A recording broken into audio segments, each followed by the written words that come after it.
Praise the Lord. प्रभु परमेश्वर का हम धन्यवाद करते हैं आज के विशेष दिन के लिए, और इस सुबह आप लोग के साथ ऑनलाइन पुनः जुड़ने के लिए प्रभु ने अवसर दिया है। हम प्रभु को धन्यवाद देते हैं। आइए हम प्रार्थना में जाएंगे, आज के सेवकाई आरंभ करेंगे और हम प्रार्थना करेंगे। हमारे सामर्थी और जीवित पिता परमेश्वर, आपके पवित्र नाम को धन्यवाद देते हैं। हम धन्यवाद देते हैं प्रभु जी आज के इस पवित्र दिन के लिए, जो प्यारे प्रभु जी हम लोग को इस वर्ष के अंत के महीने में और इस दिसंबर माह के पहले सप्ताह में प्रवेश करने के लिए अनुग्रह दिया।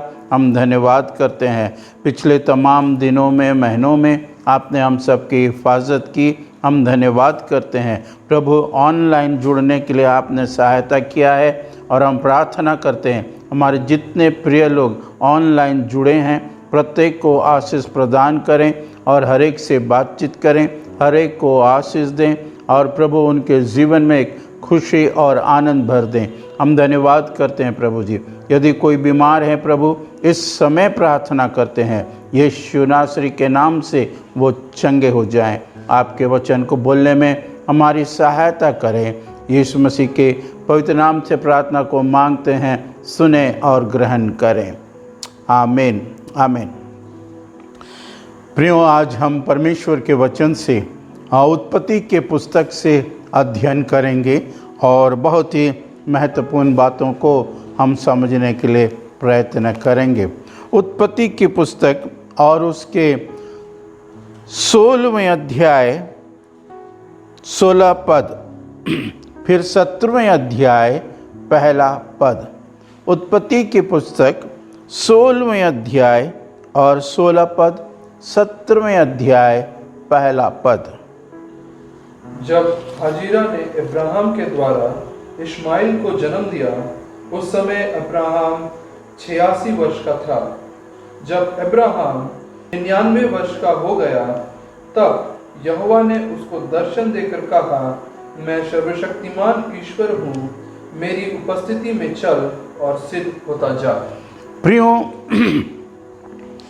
अब्राहम के आयु की चर्चा करते हुए, अब्राहम इस समय 86 वर्ष का है, और फिर हम लोग देखते हैं कि 17वें अध्याय के प्रारंभ में लिखा है कि वो 99 वर्ष का हो गया है। मेरे प्रियो, जब प्रभु ने उसको बुलाया, अब्राहम उस समय 75 वर्ष का था। मेरे प्रियो, परमेश्वर ने उसे प्रतिज्ञा दी, और उस प्रतिज्ञा के वारिस या संतान को पाने के लिए वो निकला। और हम अच्छी तरह से जानते कि परमेश्वर ने वादा किया है, वो अपने वादे में स्थिर है, वो अपने प्रतिज्ञा में स्थिर है। हम बदल जाते हैं, हम भूल जाते हैं, हम प्रतिज्ञा करके मुकर जाते हैं, और हम प्रतिज्ञा को स्मरण नहीं रखते हैं। मेरे प्रियो, कई स्थानों में हम ये भी देखते हैं, दिसंबर माह है और हर बार हम लोग साल के अंत में प्रॉमिस करते हैं, हर बार प्रतिज्ञा लेते हैं, और फिर हम भूल जाते हैं, पुनः अपना कार्य करने लगते हैं। लेकिन परमेश्वर जो है वो हाँ और आमीन है, वो प्रतिज्ञा का पालन करने वाला परमेश्वर है। मेरे प्रियो, जब अब्राहम 75 वर्ष का था, और जब 12वें अध्याय उत्पत्ति के पुस्तक पढ़ते हैं तो परमेश्वर ने उसे दर्शन दिया और परमेश्वर ने उसे बुलाया और कहा, अपने देश को, अपने जन्मभूमि को, अपने पिता के घर को छोड़ के निकल जा और मैं एक देश दूंगा। वो विश्वास के साथ वो निकल गया।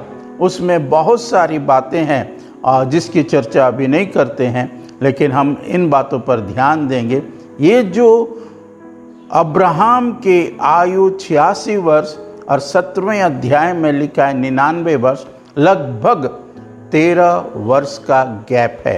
लगभग 13 वर्ष का गैप है जिसकी कहेंगे यहाँ पर इस सूची ने। लेकिन 17वें अध्याय में एक बात लिखा है, अगर आप ध्यान से पढ़ेंगे तो वहाँ लिखा है कि अब्राहम मेरे उपस्थिति में चल और सिद्ध होता जा। ये बहुत ही इम्पोर्टेंट बात है। क्यों परमेश्वर ने 99 वर्ष के आयु में फिर पुनः दर्शन दिया? अंग्रेजी में परमेश्वर अपीयर हुआ, गॉड अपीयर विथ हिम। परमेश्वर अपने आप को प्रकट किया, वहाँ उपस्थित हुआ परमेश्वर और उससे बातचीत की। आवाज़ के द्वारा बातचीत करना एक अलग बात रहता है, स्वप्न और दर्शन देना अलग बात होता है। लेकिन परमेश्वर, गॉड अपीयर लिखा हुआ, परमेश्वर वहाँ उसके सामने प्रकट हुआ और प्रकट होकर के उससे इस बात को कहा है कि अब्राहम मेरी उपस्थिति में चल और सिद्ध होता जा। इसका मतलब अब्राहम उस 13 वर्ष के अंदर जो गैप है, उस 13 वर्ष के अंदर अब्राहम थोड़ा से लड़खड़ाया है। अब्राहम अपने उस गति में, उस विश्वास में, उस प्रतिज्ञा में अब्राहम जरा से लड़खड़ाया है। अगर आप देखेंगे तो कुछ बातों को हम इसके पृष्ठभूमि के रूप में पिछले कुछ बातों को देखेंगे कि इस 13 वर्ष में अब्राहम के ज़िंदगी में क्या उथल पुथल हुआ। यद्यपि हम अच्छी तरह से जानते हैं कि अब्राहम जो है वो विश्वासियों का पिता है। गलातियों के पत्री के अनुसार अब्राहम विश्वासियों का पिता कहलाता है। इस बात से थोड़ा से आज हम समझने के लिए प्रयत्न करेंगे कि अब्राहम निकला विश्वास के साथ। अब्राहम उस स्थान में पहुंच भी गया। यदि आप 12वें अध्याय में देखेंगे तो अब्राहम शाकेम में पहुंच भी गया। परमेश्वर ने पुनः वहां उपस्थित होकर के कहा, ये देश है जो मैं तेरे वंश को देने वाला हूं। वहां भी परमेश्वर ने वंश की चर्चा की। 12वें अध्याय पहले पद में भी ये बातें हैं। ये बातें हम देखते हैं 12वें अध्याय पहले पद में भी ये बातें, इन बातों को देखते हैं। वहाँ भी परमेश्वर ने वंश की चर्चा की थी और अभी भी अब्राहम को परमेश्वर ने ये बातें कहा है। यहाँ पर हम जब पढ़ते हैं तो थोड़ा हम देखेंगे कि अब्राहम आज किस सोच में डूबा है और इसीलिए परमेश्वर ने उसको कहा। परमेश्वर ने देखा कि अब्राहम जो सिद्धता की ओर बढ़ना चाहिए था, अब्राहम जो परफेक्टनेस की ओर बढ़ना चाहिए था, वो बढ़ा नहीं, थोड़ा डगमगाया है मेरे प्रियो। इसीलिए परमेश्वर इसको दर्शन दे करके कहा। स्वयं परमेश्वर प्रकट हो करके इससे कहा है इस 17वें अध्याय के पहले पद में कि अब्राहम मेरे उपस्थिति में चल और सिद्ध होता जा। आइए हम देखेंगे ये 13 वर्ष के गैप में क्या हुआ जो परमेश्वर पुनः अब्राहम से कहने लगा।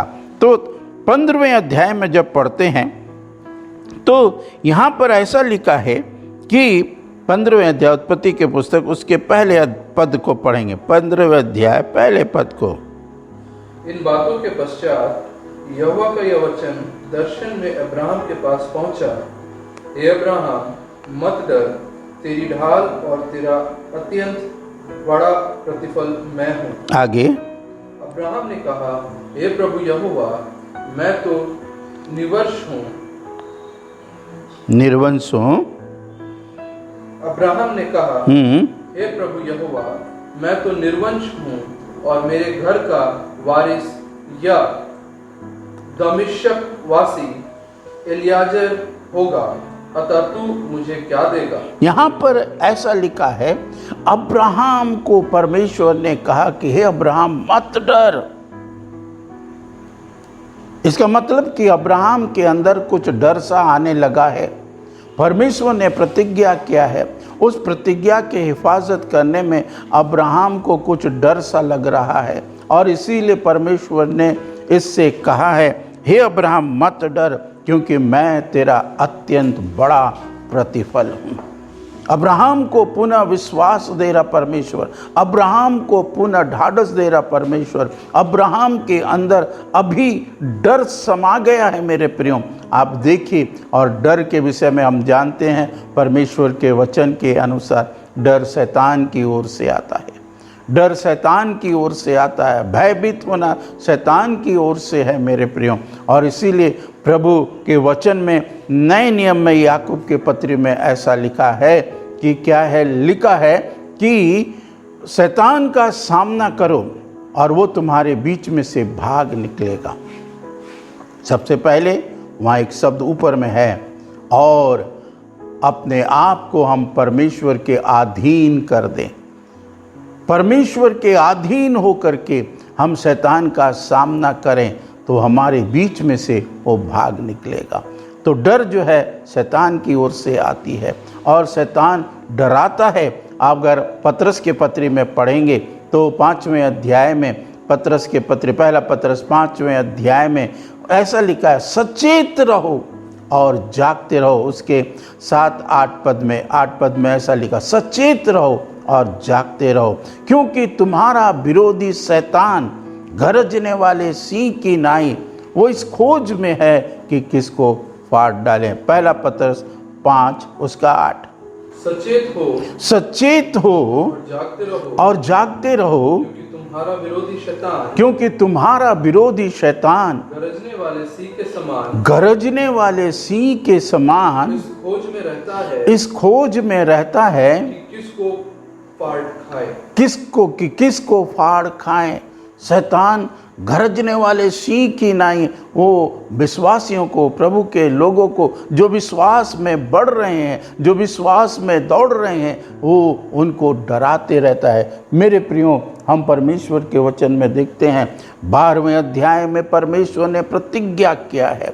अब से अब्राहम को डर लग रहा है और उस प्रतिज्ञा के विषय में सोच रहा है, तो यहाँ वो स्वयं कुछ ऐसी कल्पना कर रहा है। कई बार कल्पनाएं, विचार शैतान की ओर से आती है। मैं आप लोग को एक बात और भी बताना चाहता हूँ। जैसे आप सभी जानते हैं कि मैं अपने परिवार के साथ यहाँ अभी वेलूर में है, और इस समय मैं इस बात को कहूँगा, नाना प्रकार का विचार मेरे अंदर उत्पन्न होता है।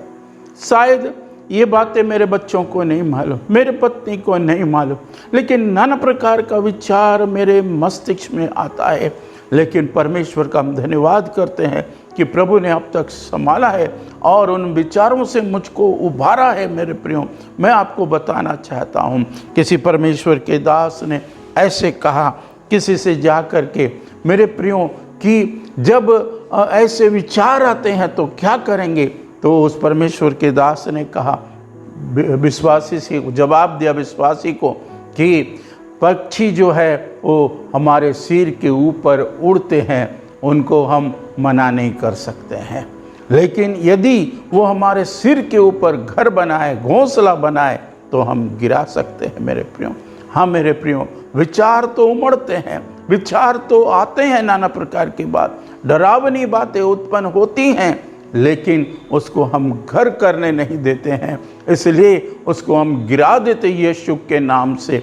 हम परमेश्वर का धन्यवाद करते हैं।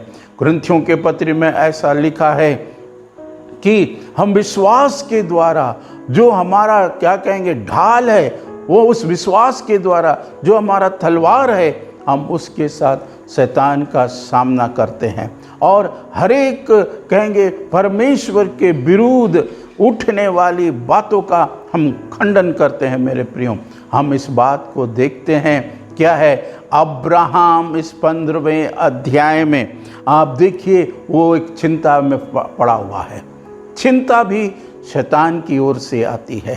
ये नहीं कहता हूँ कि चिंता किसी को नहीं होता है, चिंता भी शैतान चिंता में, उसका ये सब छोटे छोटे शैतान का ये छोटे छोटे हथियार है, हमको चिंता में डालता है, हमको सोच में और डिप्रेशन में ले जाता है। लेकिन मेरे प्रियो, हमारा प्रभु जयवंत है, हालेलुया। हमारा प्रभु जयवंत है और जयवंत से बढ़ कर के है, इसीलिए वो अपने लोगों को जय के उत्सव में सदा लिए फिरता है। Praise the Lord. यहाँ पर हम इन बातों को देखते हैं। अब्राहम निराश होकर के वो सोच रहा है, जब परमेश्वर उससे कहता है परमेश्वर मत डर, तब ये प्रश्न करता है परमेश्वर से कि तूने तो मुझे वंश दिया ही नहीं है, मुझे क्या मिला, मुझे क्या देगा? ऐसा एक सवाल अब्राहम परमेश्वर से कहता है। तो आज अब्राहम के अंदर ये बातें आ गया है, क्या है? मेरे पास वंश नहीं है। और वो कहता है मैं देखता हूँ, वो अपने कल्पना में, अपने विचार में देखता है और कहता है कि मैं क्या देखता हूँ, जो मेरा दास है दमिश्की इलियाजर, वो मेरा घर का स्वामी बन रहा है, मेरा घर का सारा चीज़ का वो अधिकारी बन रहा है, वो मालिक बन रहा है। और तूने तो मुझे वंश दिया ही नहीं, तूने तो मुझे कुछ दिया ही नहीं। लेकिन परमेश्वर का ये प्रतिज्ञा है, अब्राहम मत डर, तेरा अत्यंत बड़ा फल मैं ही हूँ। मेरे प्रियो, जब कभी भी आप डिप्रेशन में जाएंगे, किसी भी बात को लेकर के, जब कभी आप परेशानियों से घिरेंगे, किसी भी बात को लेकर के, जब कभी आप चिंताओं में पड़े रहेंगे, किसी भी बात को लेकर के, मेरे प्रियो, परमेश्वर आपसे और मुझसे कहता है, हालेलुया, कहता है मत डर, मैं तेरे साथ हूँ, मत डर, देख तेरा अत्यंत बड़ा फल मैं हूँ। तो ये है पहली बातें, अब्राहम के अंदर नाना प्रकार के विचार उत्पन्न हो रहे हैं। सारे विचारों से परमेश्वर आपको परे रखना चाहता है और ये चाहता है कि आप 17वें अध्याय के पहले पद से कि आप और हम सिद्धता की ओर बढ़ते चले जाएं, सिद्धता की ओर बढ़ते चले जाएं। फिर उस पद को मैं दोहराऊंगा, लेकिन अभी इन बातों को देखेंगे। पहली बात, नाना प्रकार की चिंताओं में पड़ा हुआ है अब्राहम, उस वंश के विषय में सोच रहा है। और फिर हम यहाँ पर पढ़ते हैं कि अब्राहम इस 15वें अध्याय के 8वें पद पर थोड़ा विचार करेंगे, देखेंगे क्या लिखा है। 15 का 8। उसने कहा, हे प्रभु यहोवा, मैं कैसे जानूं कि मैं इसका अधिकारी होऊंगा? देखिए, अब्राहम पुनः एक बात, दूसरी बात कहता है। क्या कहता है? कि हे प्रभु यहोवा, मैं कैसे जानूं? अब्राहम के अंदर अब एक संदेह घर कर रहा है, यहाँ चिंता में डूबा हुआ है, नाना प्रकार के विचार और कल्पनाएं उसके मन में उमड़ रहे हैं। वो देख रहा है कि मेरा घर का वारिस जो है वो दमिश्की इलियाजर जो मेरा दास है वो बन रहा है, वो ऐसा देख रहा है। लेकिन परमेश्वर सांत्वना दे रहा है, परमेश्वर उससे कह रहा है कि मत डर। और यहाँ जब परमेश्वर पुनः उस बात को दोहराते हुए कहता है कि तू क्या आकाश के उन तारों को गिन सकता है, इन सब बातों को लेकर के दोहराता है। अब अब्राहम क्या कह रहा है, दूसरी बातें देखिए। 8वें पद को जब हम पढ़ रहे हैं तो लिखा है, वो कहता है क्या कि उसने कहा, हे प्रभु यहोवा, मैं कैसे जानूं कि मैं इसका अधिकारी होऊंगा? परमेश्वर के बातों के ऊपर, प्रतिज्ञा के ऊपर ये संदेह अब्राहम के मन में उत्पन्न हो गया। कई बार प्रतिज्ञा का परमेश्वर जो हमारे साथ है, प्रतिज्ञा का परमेश्वर जो आपके साथ है, जिसने अपने वचन के द्वारा आपको और मुझको प्रतिज्ञा दे के संभाला है, आज अब्राहम कह रहा है मैं कैसे जानूं, मैं कैसे जानूं? उसके अंदर संदेह उत्पन्न हो गया। मेरे प्रियो, आपको मैं बताना चाहता हूँ, इससे नया नियम से एक पद और जोड़ना चाहता हूँ, और वो ये है, जब जकरिया, लूका रचित सुसमाचार के अनुसार पहले अध्याय में जकरिया अपने दल के पारी के अनुसार परमेश्वर के भवन में वो जब आराधना करने के लिए गया, तो लिखा है जिब्राइल परमेश्वर ने उसे दर्शन दिया और उससे बातचीत किया, और जिब्राइल स्वर्गदूत ने उसको जवाब दिया है और कहा, हे जकरिया, क्या है, तेरी पत्नी गर्भवती होगी। वहाँ हम देखते हैं, माफ़ कीजिएगा, वहाँ हम देखते हैं कि क्या है, जकरिया संदेह करता है और वो कहता है, मैं बूढ़ा हूँ, मेरी पत्नी बूढ़ी हो गई है, ये कैसे हो सकता है। और इसीलिए उस स्वर्गदूत ने कहा कि तूने परमेश्वर के वचन पर या परमेश्वर के बातों का या मेरी बातों का तूने संदेह किया है, इसीलिए तू अब से कुछ महीने बोल ना सकेगा, ऐसे लिखा है। वो गूंगा बना रहा मेरे प्रियो, और उसको यही प्रतिज्ञा जो है, प्रतिज्ञा पर उसने परमेश्वर के प्रतिज्ञा पर स्वर्गदूतों के कहने के अनुसार उसने विश्वास नहीं किया, संदेह किया है मेरे प्रियो। और यहाँ पर भी हम देखते हैं अब्राहम संदेह करता है। संदेह करने के कारण तीसरी बातें देखेंगे, आगे लिखा हुआ ऐसा जो हम पढ़ेंगे 12 पद को, इसी 15वें अध्याय के 12 पद को। जब सूर्य अस्त होने लगा तब अब्राहम को भारी नींद आई, और देखो अत्यंत भय और महा अंधकार ने उसे छा लिया। यहाँ लिखा है जब सूर्य अस्त होने लगा तब अब्राहम को भारी नींद छा गई, और फिर लिखा है महा अंधकार ने उसे क्या कर लिया है, छा लिया है, घेर लिया है।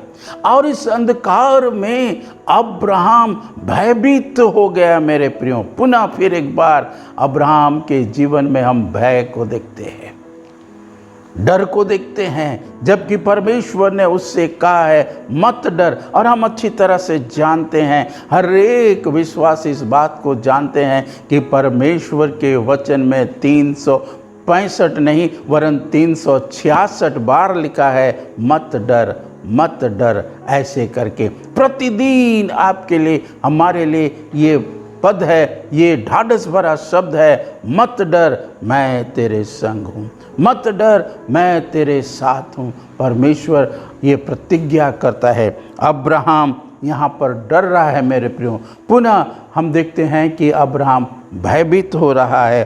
फिर एक बात है, इसके संदेह करने के कारण और इसके भयभीत होने के कारण लिखा है कि उसके वंश के लोग 400 वर्ष तक मिस्र के अंदर गुलामी किए हैं।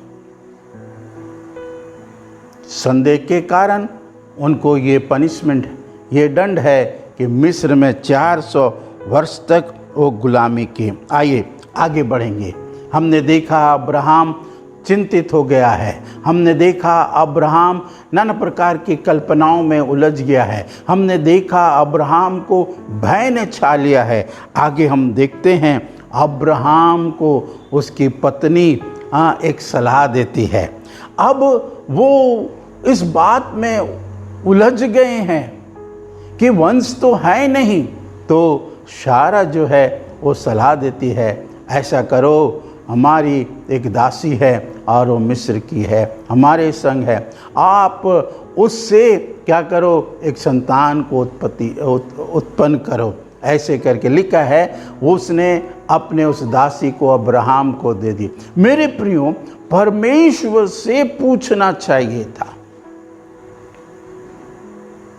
परमेश्वर की योजना कुछ और है, और यहाँ पर अब्राहम की पत्नी सारा जो है वो एक अलग योजना, मानुष कहेंगे मानसिक या मनुष्य के रीति के अनुसार वो एक अलग योजना अब्राहम के सामने रख रही है। परमेश्वर की योजना ये है कि मैं तुझे एक वंश दूंगा, सारा के द्वारा एक संतान उत्पन्न होगा। लेकिन यहाँ इसका कहेंगे सारे का प्लान कुछ और है। यद्यपि परमेश्वर के वचन में ऐसा लिखा है, तुम्हारी गति और मेरी गति ज़मीन और आसमान का इतना अंतर रखता है। हम जो सोचते हैं परमेश्वर उसका उल्टा करता है मेरे प्रियो, और परमेश्वर जो सोचता है हमारे लिए हम उसका उल्टा सोचते हैं।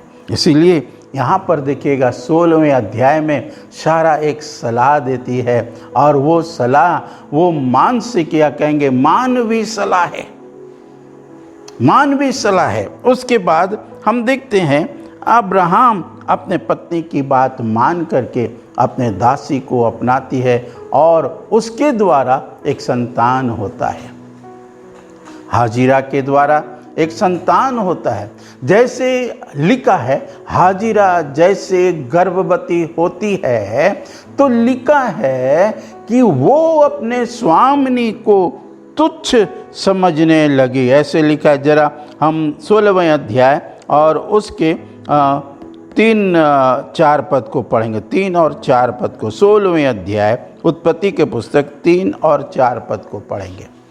इसलिए जब अब्राहम को कनान देश में रहते 10 वर्ष बीत चुके, तब उसकी स्त्री सारै ने अपनी मिस्री दासी हाजिरा को लेकर अपने पति अब्राहम को दिया कि वह उसकी पत्नी हो जी।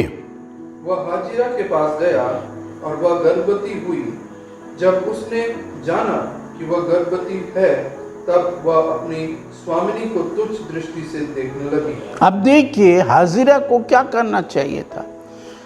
सारे के प्रति एहसानमंद होना चाहिए था। सारे के प्रति उसके अंदर कृतज्ञता से भरा हुआ हृदय होना चाहिए था कि उसने हमारे कहेंगे स्वामी को मुझे दिया है और मैं अपने स्वामी का पत्नी बन सकूं। लेकिन मेरे प्रियो, हाजिरा सारे को तुच्छ जानने लगी।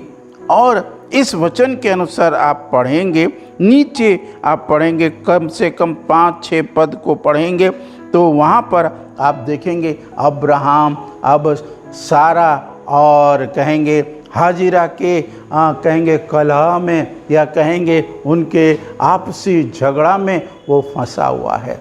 अब सारा कहती है तुम मेरा न्याय करो, फिर ये भी कहती कि परमेश्वर मेरा न्याय करने करेगा। इसलिए मेरे प्रियो, ये तो मानवीय सलाह में चला गया और हाजिरा के द्वारा संतान लेकिन परमेश्वर ने ये नहीं कहा था कि मैं हाजिरा के द्वारा वंश दूंगा। परमेश्वर ने ये नहीं कहा था।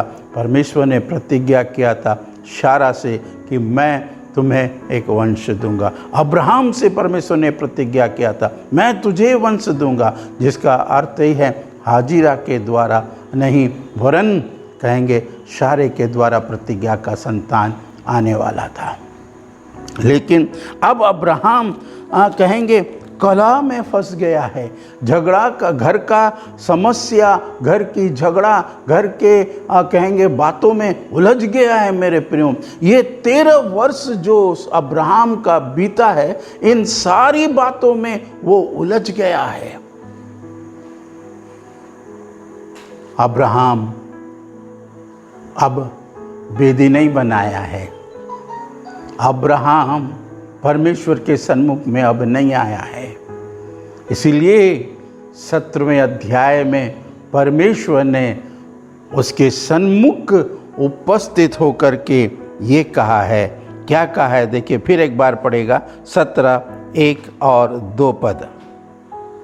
जब इब्राहिम 99 वर्ष का हो गया, तब यहोवा ने उसको दर्शन देकर कहा, मैं सर्वशक्तिमान ईश्वर हूँ, मेरी उपस्थिति में चल और सिद्ध होता जा। मैं तेरे साथ वाचा बांधूंगा और तेरे वंश को अत्यंत ही बढ़ाऊंगा। मैं तेरे साथ, व्यक्तिगत रूप से परमेश्वर ये कह रहा है कि मैं तेरे साथ वाचा बांधूंगा। हमारा परमेश्वर प्रतिज्ञा का परमेश्वर है। हमारा परमेश्वर प्रतिज्ञा का पालन करने वाला परमेश्वर है और इसीलिए कहता कि मैं तेरे साथ वाचा बांधूंगा और तेरे वंश को बढ़ाऊंगा, ऐसे कहा है मेरे प्रियो। लेकिन वो शब्द में ये है, क्या है, मेरे उपस्थिति में चल और सिद्ध होता जा। विश्वासियों, प्रभु के लोगों, ऑनलाइन जो मेरे इस वचन को, प्रभु के वचन को सुन रहे हैं, मैं आप सबसे कहना चाहता हूँ, और वो है पौलुस क्या कहता है। सुनिए, पौलुस कहता है फिलिपियों के पत्री के अनुसार, यह मतलब नहीं कि मैं पा चुका हूँ, यह मतलब नहीं कि मैं पकड़ चुका हूँ, और कहता है मैं उस पदार्थ को पकड़ने के लिए, कहता है मैं सिद्धता की ओर दौड़ा चला जाता हूँ।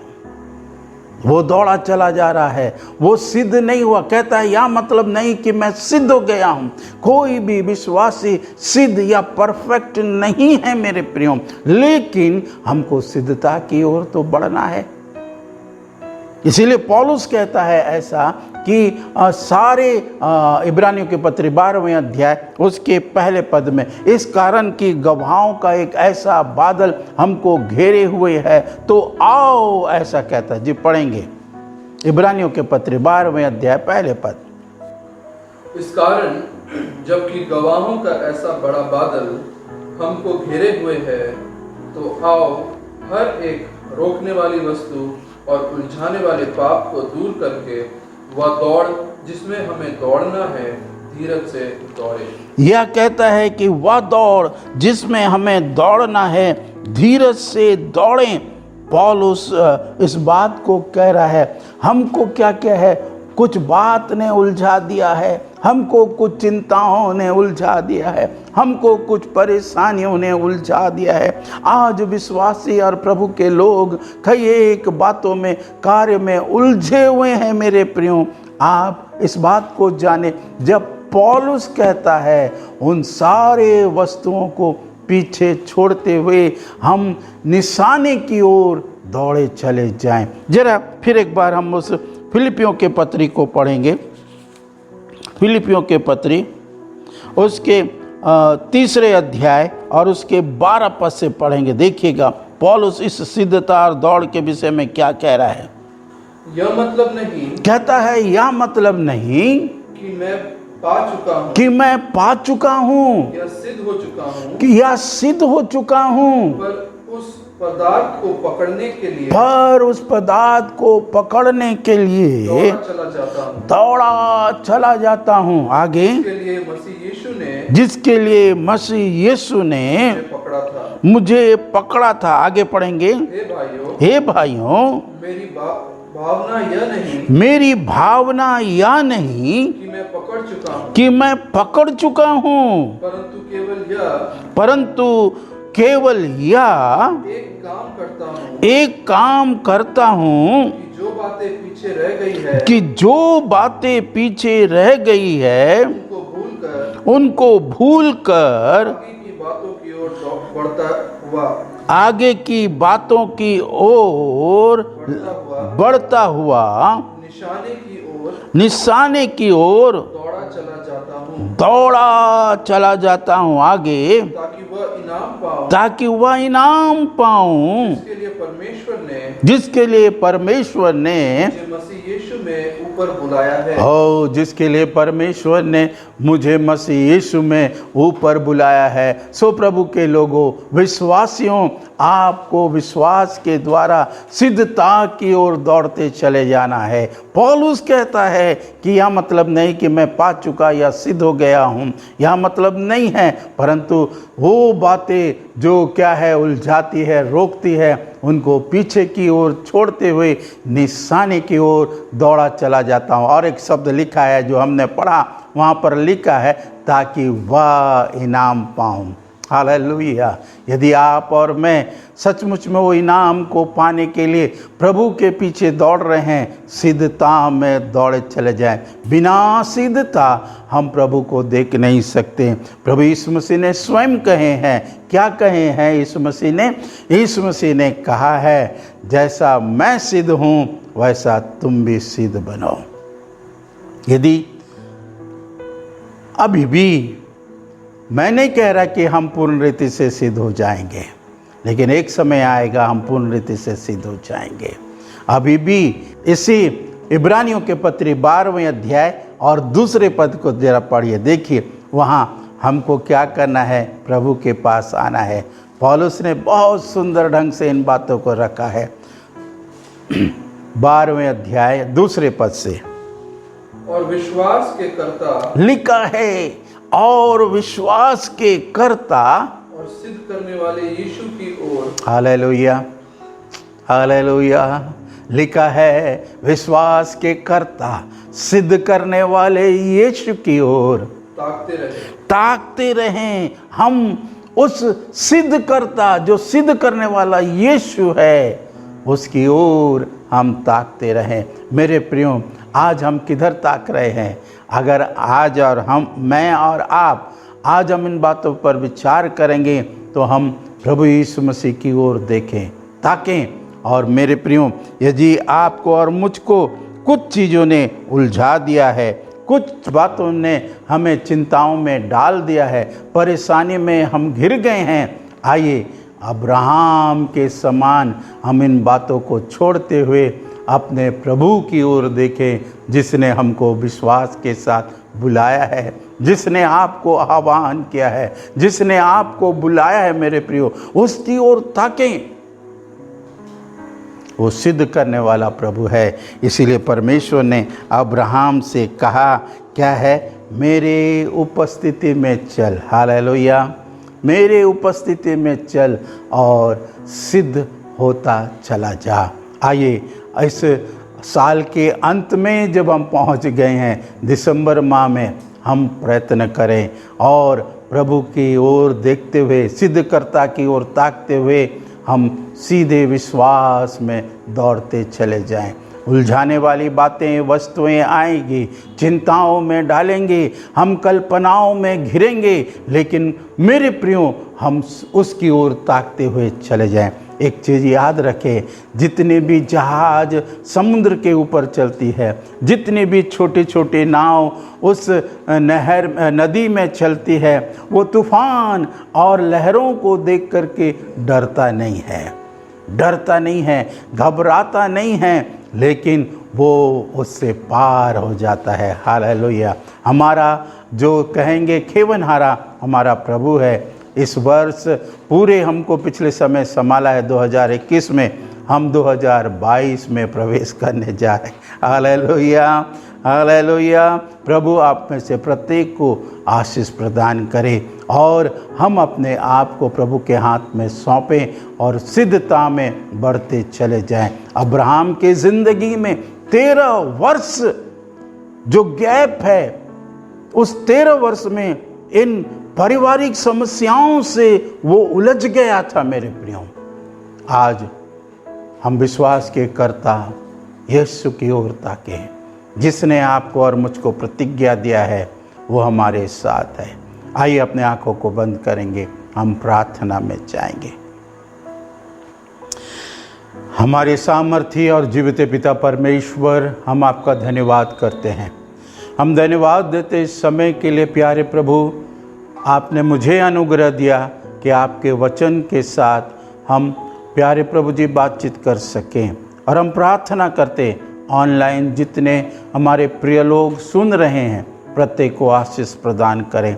उनकी कोई समस्याएं हैं, कोई चिंता है, कोई परेशानी है, प्रभु उस सारी चीज़ों से उनको उभारें प्यारे प्रभु जी, ताकि वो सिद्धता की ओर दौड़ने पाए। प्यारे प्रभु जी, हम प्रार्थना करते हैं, यदि कोई बीमार है, कोई परेशानी में है, प्रभु यीशु के नाम से हुक्म देते हैं, तमाम बीमारी उनको छोड़ने पाए, तमाम परेशानी उनको छोड़ने पाए, तमाम चिंताएं उनके अंदर से दूर होने पाए। प्रभु, आपने कहा है, मत डर, मैं तेरे साथ हूँ। अब तक आपने संभाला है प्यारे प्रभु, आगे भी आप हम सबको प्यारे प्रभु ले चलेगा, क्योंकि आप हमारा अच्छा चरवा है, आप हमारा अगुवाई करने वाला परमेश्वर है। हम धन्यवाद करते हैं। हाँ प्रभु, सारी बातों के लिए हम आपको आदर और महिमा देते हैं। प्रभु, यदि किसी को आर्थिक घटी है, उनकी आर्थिक कमी घटी को पूर्ण करें, क्योंकि आपके वचन के अनुसार प्यारे प्रभु जी, ओ तेरे खोजियों को किसी भी भली वस्तु की घटी ना होवेगी, आपने कहा है। और प्रभु जी, पौलुस ने कहा है, परमेश्वर के उस धन के अनुसार हमारी हर एक घटी को वो पूर्ण करता है। हम धन्यवाद करते हैं प्रभु, हम में से प्रत्येक के साथ हो। ये यीशु मसीह के पवित्र नाम से प्रार्थना को मांगते, सुने और ग्रहण करें। आमीन। आशीष वचन के साथ रुखसत होंगे। अब हमारे प्रभु यीशु मसीह का अनुग्रह, परमेश्वर पिता का प्रेम, पवित्र आत्मा की संगति और सहभागिता मसीह के दूसरे आगमन तक प्रत्येक मसीह विश्वासियों के साथ अब से लेकर सदा लो होती रहने पाए। आमीन, आमीन। यदि आप में से कोई किसी समस्याओं से जूझ रहे हैं और आप हमसे बातचीत करना चाहते हैं, निश्चित रूप से ऑनलाइन आप जो फ़ोन नंबर दिया गया है उससे आप हमसे बातचीत कर सकते हैं, या कमेंट में आप लिख सकते हैं और हमें बता सकते हैं। हम आपके लिए प्रार्थना करेंगे, आप लोगों के लिए प्रार्थना करेंगे। और निश्चित रूप से हमारा प्रभु परमेश्वर जो चंगा करने वाला, जो हमारी हर एक कमी घटी को पूर्ण करने वाला, जो हमारे साथ साथ रहने वाला परमेश्वर, वो हमारी सहायता करेगा। धन्यवाद। प्रभु आप सबको आशीष प्रदान करें। अभी भी जैसे हम लोग सुन रहे हैं कि चौथा लहर या ऐसी बातें हो रही है, इसीलिए हर एक प्रभु के लोग मास्क जरूर पहने और दूरी बना करके रखें और सैनिटाइजर से अपने हाथ को जरूर साफ करें और आराधनालय में भी मास्क पहन करके जाएं। Praise the Lord. आप सबको प्रभु आशीष प्रदान करें।